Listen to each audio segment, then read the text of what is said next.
3 थप्पड़ों में 2 दोस्तों को वायरल कर।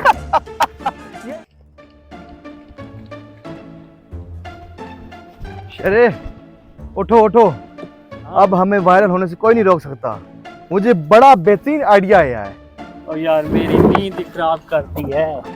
नहीं यार, इस बार इतना बेहतरीन आइडिया आया है ना, तू मत पूछ। और तू तो रहने ही दे।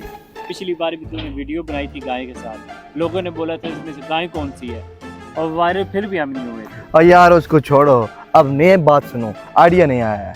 हाँ बता, अब क्या है? अब होगा यूं, तुम जा रहे होगे सड़क पर और तुम्हें मैं आकर 3 थप्पड़ मारूंगा और उसे एडिट करेंगे स्लो मोशन में, और 3 सेकंड के बाद तुम रोएगा। इसी तरह हम वायरल हो जाएंगे। वायरल हुए या ना, लेकिन मैं अस्पताल में पहुंच जाऊँ। और कुछ नहीं होता मेरे भाई, कुछ नहीं होता। अच्छा ठीक है, लेकिन एक शर्त पर, 3 थप्पड़ मैं भी तुम्हें लगाऊंगा और तुम भी रोओगे। और उसके कैप्शन में हम लिखेंगे 3 थप्पड़ों में 2 दोस्तों को वायरल कर। यही 5 लाइन होगी।